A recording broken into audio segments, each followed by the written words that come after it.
The New York Rangers make it interesting, but they find a way to hold off the Washington Capitals for a big 5-3 home victory at Madison Square Garden. Mika Zibanejad continues his stellar play with 2 more goals.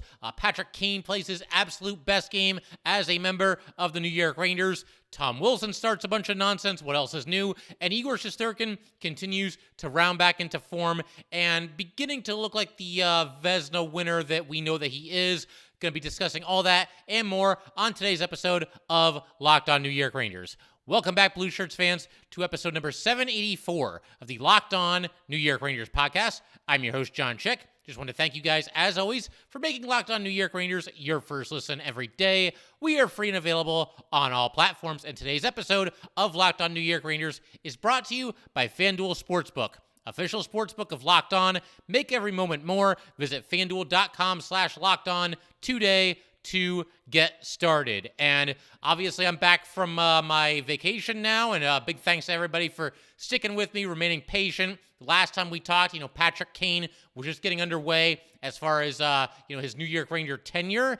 And, I watch a game like this, and look, the Rangers made it more interesting near the end of this game than I think a lot of us wanted it to get. They were up 4-1. They were cruising. All the stars were out, scoring a bunch of goals, everything looking good. Looked like they were going to, I don't want to say have a cakewalk to a victory, because there's really no such thing in the NHL, but seemed like they were on their way to a pretty convincing win. Obviously, the Capitals rallied, made it interesting. Rangers held them off, got an empty netter, got the win, and got the big 2 points. But when you go out at the trade deadline and you bring in not just Vladimir Tarasenko, who we thought was going to be, the big fish in the pond, the big get for the Rangers at the trade deadline season, you bring in Tarasenko, and you also bring in Patrick Kane. I think this is the kind of game, the kind of performance that you're envisioning, at least as far as the offensive side of things is concerned. Obviously, once again, the Rangers, the stars were out for them in this game here tonight. Pretty much all the usual suspects were getting on the score sheet. 2 big goals for Mika Zibanejad, Patrick Kane a goal and an assist, and just beginning to look like Patrick Kane, and we'll talk about that a little bit more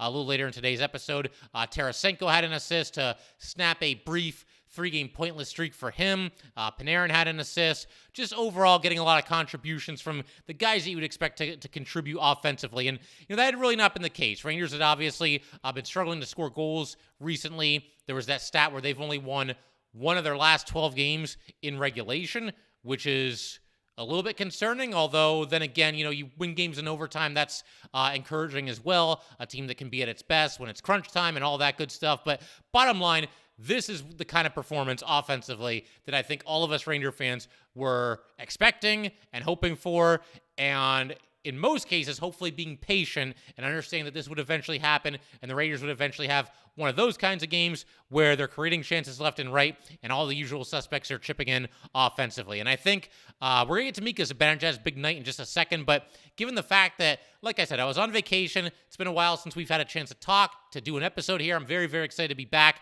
I think just going through the line combinations is certainly in order here.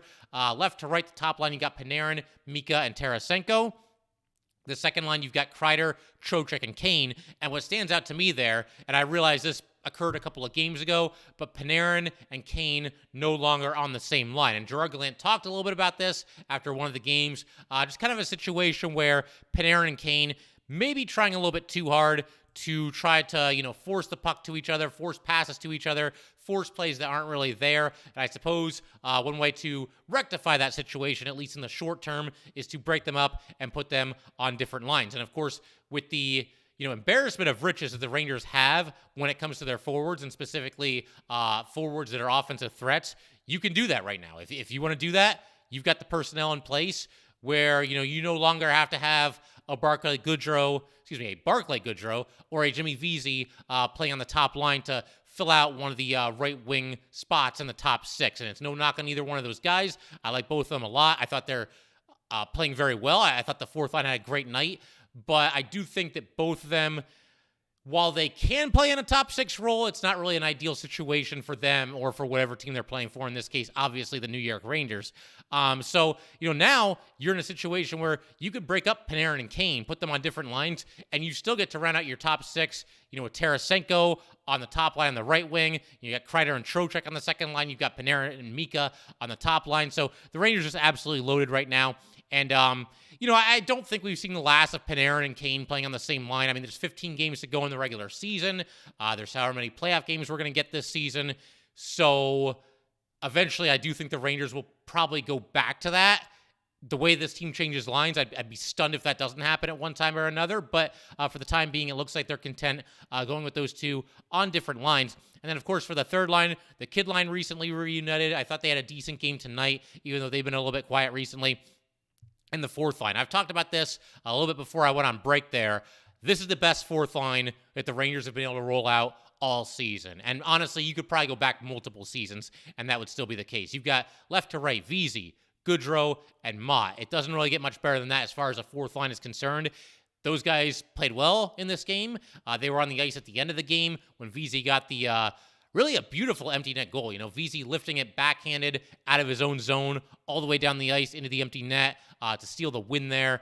Could have been an icing, but he buried it into the net, got it just inside the one post there. But they created a couple of scoring chances. Seemed like they played a lot of this game in the attacking zone. And, that line is going to play with some grit, and they're going to play physical, and they're going to be in your face all night. And that's what you want from your fourth line. And that's a line that can really make a difference come playoff time. If they do something offensively, that's great, and we'll take it. And those three guys are capable of chipping in offensively. But if they can kind of just bring that feistiness and that grit and that in-your-face mentality, that's what we're looking for from the fourth line. And like I said, this is by far the best trio that the Rangers have been able to play on the fourth line all season. As far as, the line combinations, if the Rangers want to keep playing around with some things, experimenting, down the stretch here, the last 15 games, I'm okay with that. Overall, I've tended to favor finding some kind of continuity and not changing the lines quite as much as Gerard Gallant and the Ranger coaching staff seem to change lines. But in their defense, they just brought in Tarasenko, they just brought in Patrick Kane. You're still kind of figuring out who works with who best, and if you want to continue to do that, experiment a little bit here down the stretch, that's cool. By the time we get down to, say, like 3 to 5 games remaining, though, I'm hoping that the Rangers will be in a position, first of all, I hope they've clinched playoffs by then, because we don't need to be sweating anything out, and I hope they play well down the stretch. But I'm also hoping that by that point, the Rangers have an idea of their line combinations, what they want to go with for the playoffs. We'll see if that turns out to be the case, or if they're still kind of shuffling the deck and juggling the line combinations just as much down the stretch as they have been all season. Only time is going to tell there. But, I've delayed long enough here. We got to get to Mika Zibanejad and his big night. Obviously, look, again, there's a lot going on here, and I've been away for a little while. Want to kind of hit on everything here. It's a loaded show, but Mika Zibanejad, I mean, what else can you say? First of all, let's go through his 2 goals that he scored to give the Rangers a 1-0 lead, followed by a 2-1 lead. And I'm just going to talk a little bit about Mika, the season he's having, and why he's so valuable to this Ranger team. But, to begin with, you've got Mika and Tarasenko executing just a brilliant give and go. Mika up the center of the ice. He gains the blue line. He passes to his right to Vladimir Tarasenko up the right side along the boards. Tarasenko with just a brilliant backhanded pass back to Mika Zibanejad. Mika, by this point, is kind of in the slot area, and he lets it fly, and he scores, and he gives the Rangers a 1-0 lead. Just perfectly executed there. Brilliant passing by Mika, and especially by Tarasenko. And then, of course, Mika burying it from the doorstep. And then you had a situation where I want to talk about this before we get to Mika's second goal. The Rangers were on the power play, and the power play right now, the top unit, or what I think is the top unit, Mika, Hedl, Tarasenko, Fox, and Kreider. You had a couple of instances here where Mika had a chance to score. We had Kreider passing to Hedl, to Mika, one-timer from the high slot from Mika that was stopped. And then you also had a second unit of Panarin, Kane, Trouba, Trocheck, and Lafreniere. And Mark Messier, who was calling this game, I thought raised a very good question about that second unit, is who's going to be the shooter for that unit? And we sort of got an answer later in this game, and we'll get to that in due time. But we got to get to Mika Zibanejad's second goal as well here. We already covered the first goal. So Igor Shesterkin picks up his first assist of the season. Just a great rainbow pass out of the zone. He hits Artemi Panarin, leads Panarin up the ice on the left side. Panarin gains the blue line. Panarin's going in up the left side, basically stops on a dime, then keeps going, faked out the defenseman. And the things Artemi Panarin can do on a hockey rink never fail to amaze me. The guy is just ridiculously talented. But then he makes a pass to his right, to Mika Zibanejad. Mika's going toward the net, little forehand backhand action, and he lifts it into the twine.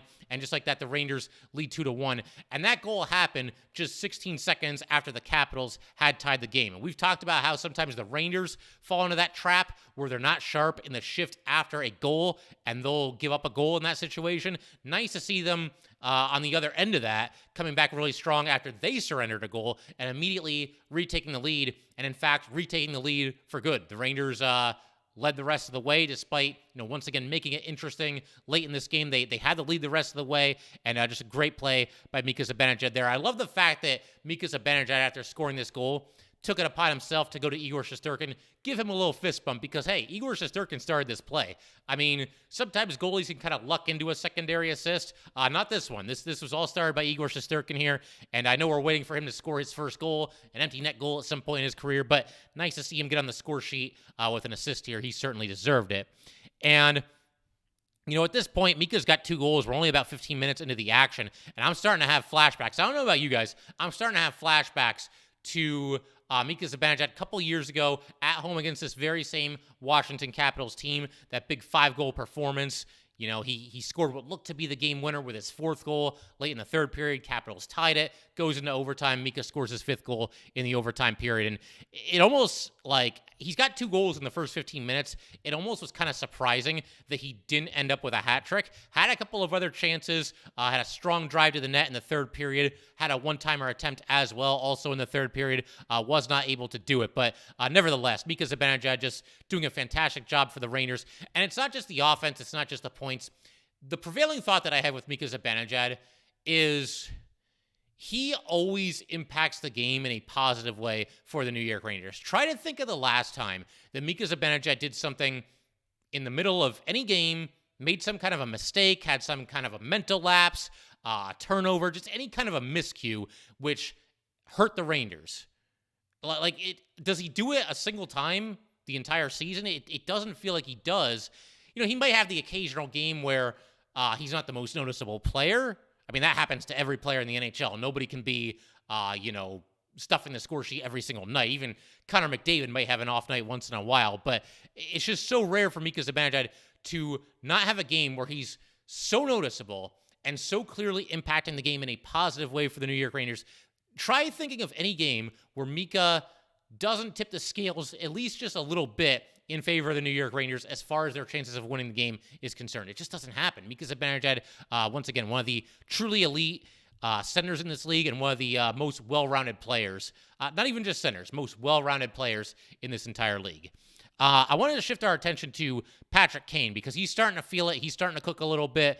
I think it took some time to get acclimated. I mean, he's been on the Blackhawks ever since he was a teenager, and that obviously covers a lot of ground, and he's pretty much done everything there. I do want to shift our attention to Patrick Kane, talk about what's going on with him lately, and him having a big night here, and we will get to that in just a second. But first, we got to let everybody know, today's episode of Locked On New York Rangers is brought to you by FanDuel. The midway point of the NBA season is here, and now is the perfect time to download FanDuel, America's #1 sportsbook, because new customers get a no-sweat first bet up to $1,000. That's bonus bets back if your first bet does not win. Just download the FanDuel Sportsbook app. It's safe, secure, and super easy to use. Then you can bet on everything from the money line to point scores and threes drained. Plus, FanDuel even lets you combine your bets for a chance at a bigger payout with a same-game parlay. So do not miss your chance to get your no-sweat first bet up to $1,000 in bonus bets when you go to FanDuel.com/LockedOn. That's FanDuel.com/LockedOn to learn more. Make every moment more with FanDuel, an official sports betting partner of the NBA.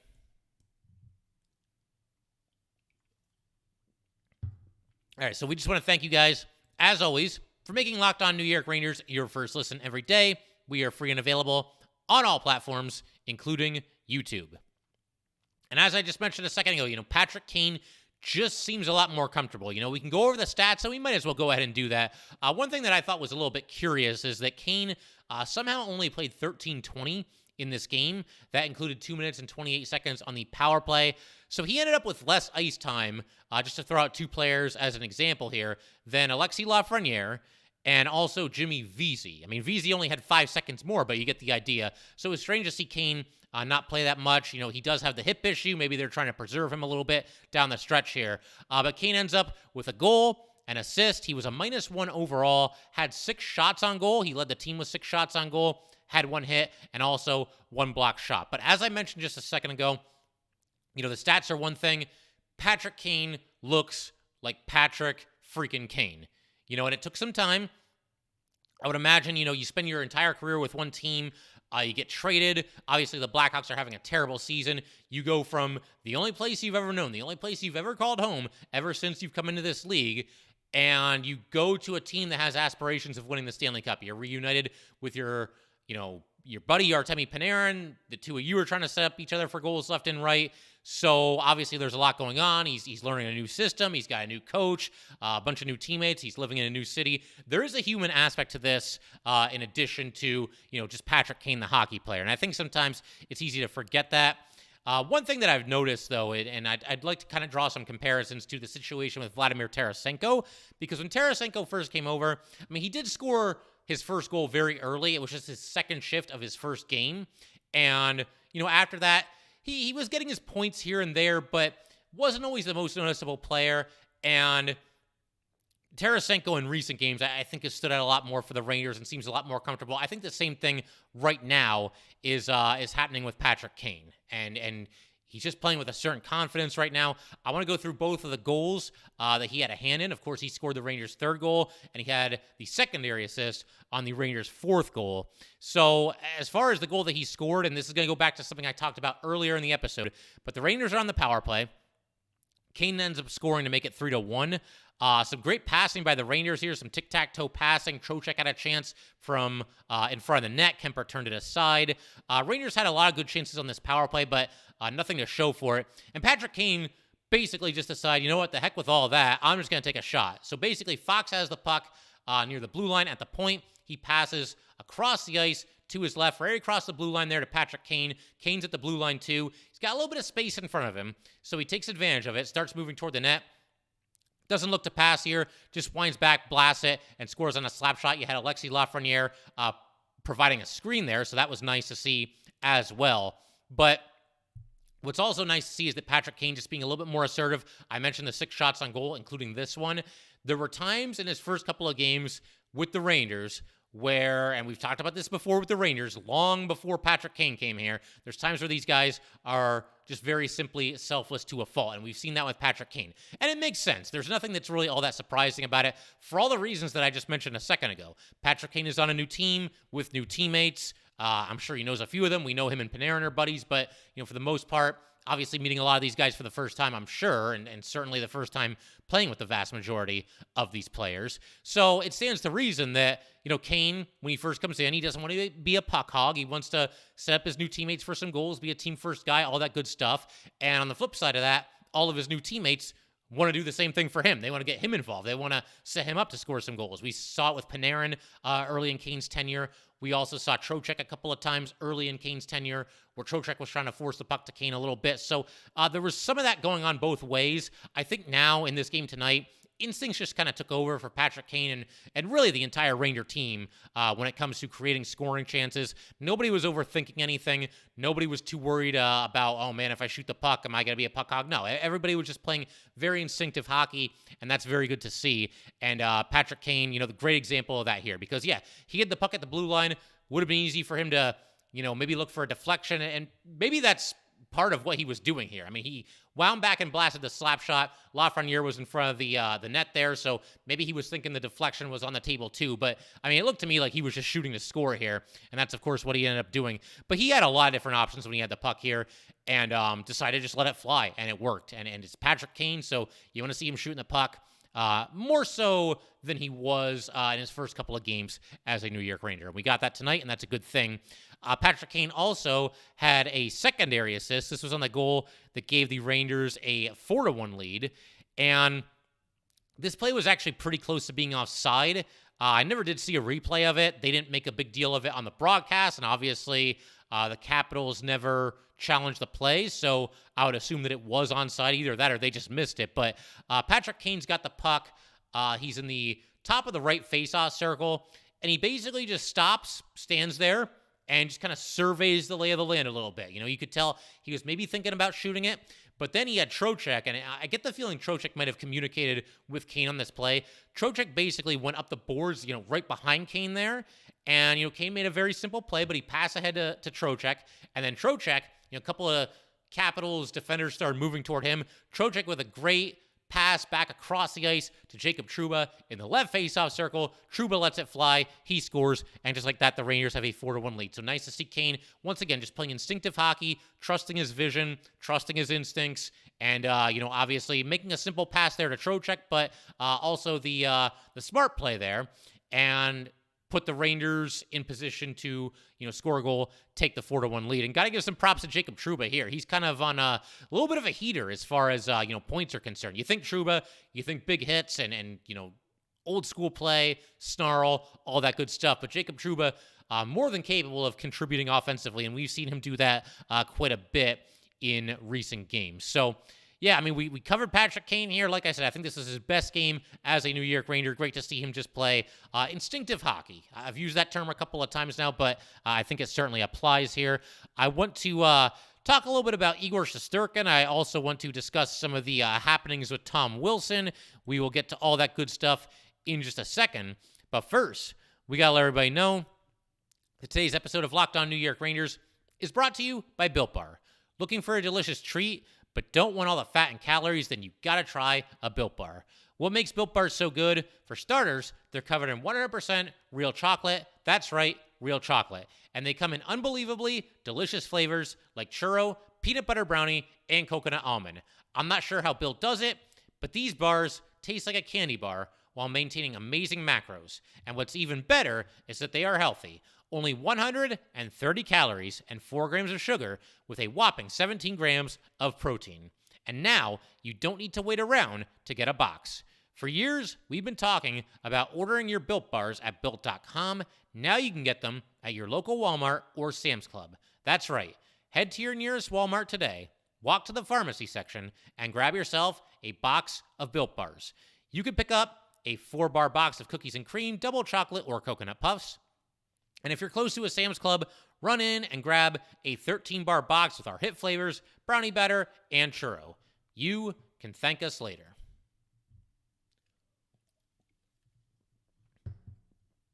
All right, so one thing that I want to just mention real quick here is that, yes, the Washington Capitals were without Alex Ovechkin in this game. They made sure to remind us of that a couple of times on the broadcast. It wasn't obnoxious. It wasn't like a last year where Ray Ferraro could not go longer than 3 minutes without mentioning the fact that Sidney Crosby did not play in this game. I think a lot of you guys probably remember that. It was comical. I mean, there was, as far as he was concerned, there was nothing else to talk about other than the fact that Sidney Crosby was not playing in that game. We got a couple reminders of that tonight as far as Alex Ovechkin not playing in this game, but nothing too obnoxious, and always kind of related to what was happening in the game. You know, it was Levy and Messier on the call, and, you know, they would mention how that affects the Capitals' power play when the Capitals were on the power play. So at least they tied it into what was happening in the game. And like I said, I don't think they got obnoxious with how often they mentioned it. But yes, the Capitals were without Alex Ovechkin.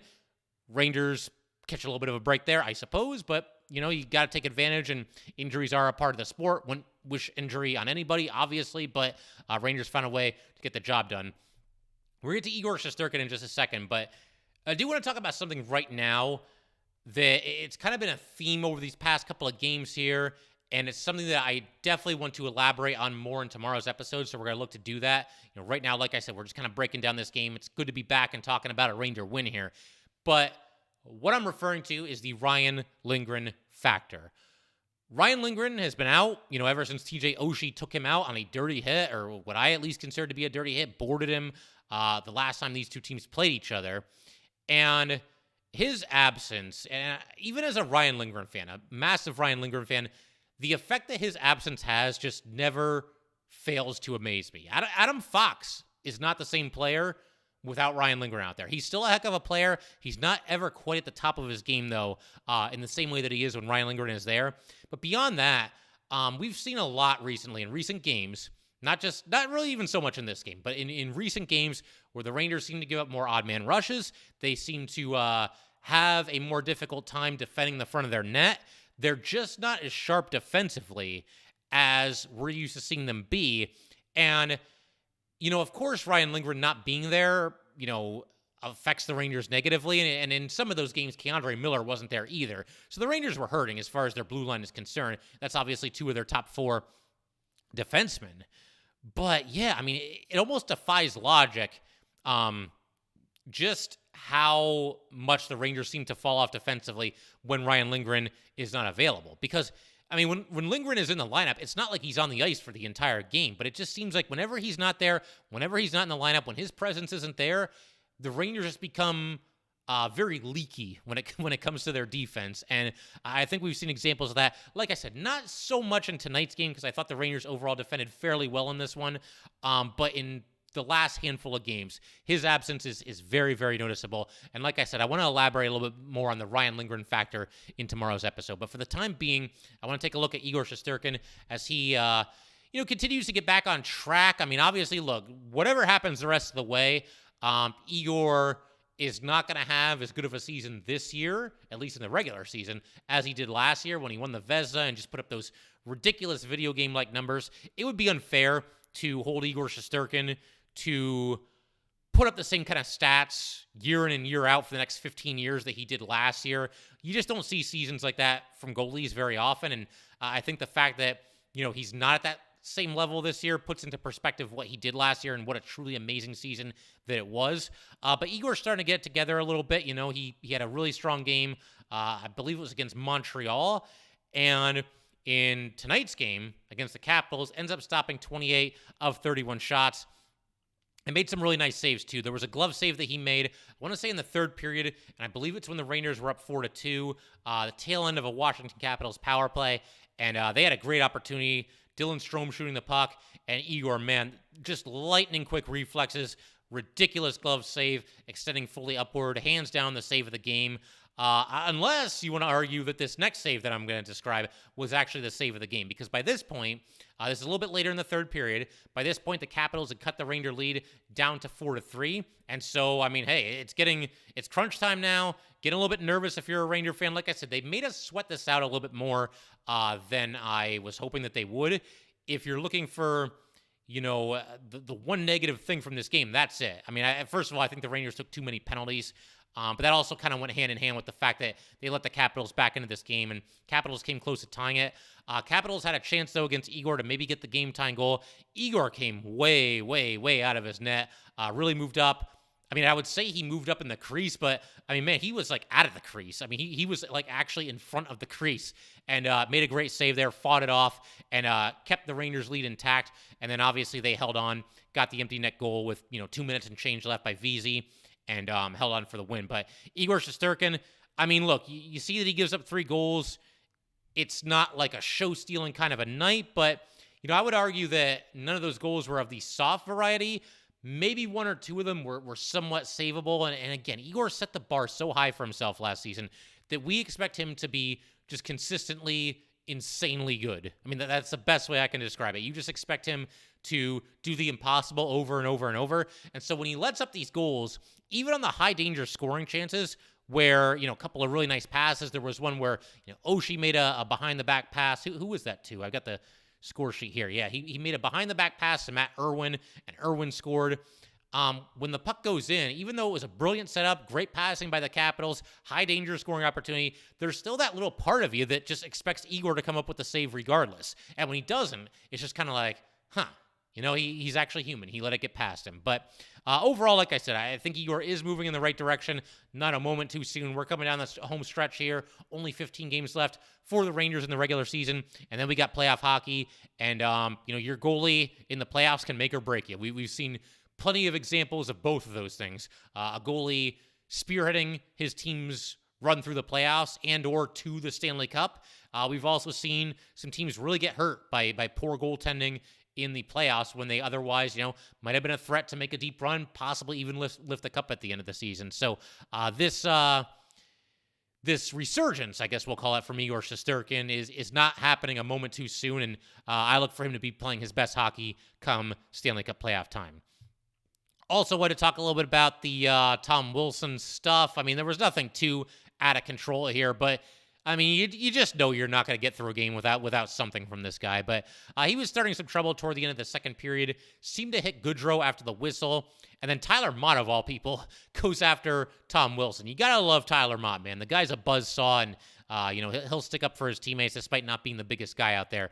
Then in the third period, you had a situation where Goodrow and Wilson once again came together. This one was near the benches. I mean, they're kind of sort of punching each other. Obviously, the gloves were still on and, just kind of shoving each other in the face, whatever you want to call it.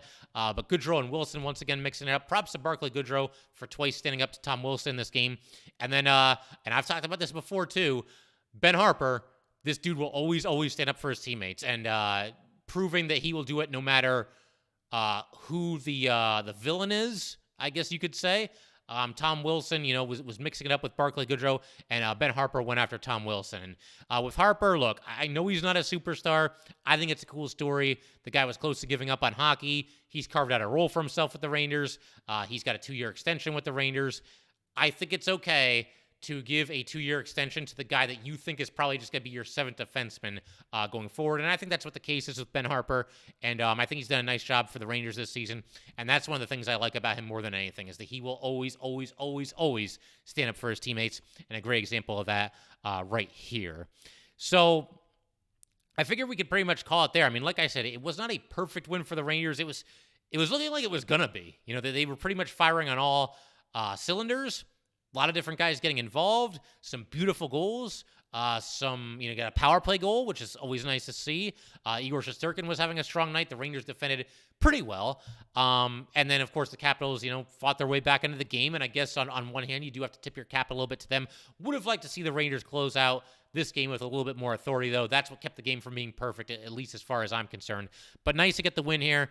Capitals are a desperate team. They were sellers at the trade deadline, but they're still trying to scratch and claw their way into the playoffs. And like I said, it feels like the Rangers have been playing a lot of those bubble teams recently. The standings are they're definitely tighter this year than they were last year, particularly in the Eastern Conference. And it's going to be a lot of fun to see how this thing shakes out down the end here. The only other thing that I wanted to mention is that I didn't get a chance to check this out, but if anybody got a chance to see like the animated version of this game on Disney, I believe it was, they showed a couple of clips of this on ESPN. Basically, it was like a video game version of the game. They somehow synced up these animated representations of all the Rangers and Capitals players to do what the real players were doing, but like in animated form. It's difficult to explain, but anybody that watches this game knows what I'm talking about. If anybody happened to tune into that, I'm curious what your thoughts on it were. I didn't get a chance to do that in this game here tonight. And, I think it's easier to analyze these games, watching the real players as opposed to animated versions of the players. But it's a cool idea. Obviously, technology's come a long way. You wouldn't have been able to do this probably as recently as, 10 years ago, maybe even 5 years ago. But something that was kind of cool, different little spin on hockey. I can appreciate the effort to try something new and try something different. And like I said, anybody that happened to see that, go ahead and leave a comment there in the YouTube section. But that will pretty much do it for today, guys. Once again, if you'd like to get in touch with this podcast, please send an email to lockedonnyrangers@gmail.com. Once again, that is lockedonnyrangers@gmail.com. And definitely give us a follow on Twitter as well, @LO_NY_Rangers. Once again, that is @LO_NY_Rangers. And definitely subscribe to Locked On New York Rangers YouTube channel. Thanks again, guys. I'll see you next time. Thanks for making Locked On New York Rangers your first listen every day. Now make your second listen Game to Game NHL. Every moment, every top performance, every result, Locked On Game to Game covers every game from across the NHL with local analysis that only Locked On can deliver. Follow Game to Game on Locked On NHL, available on the Odyssey app, YouTube, and wherever you get your podcasts.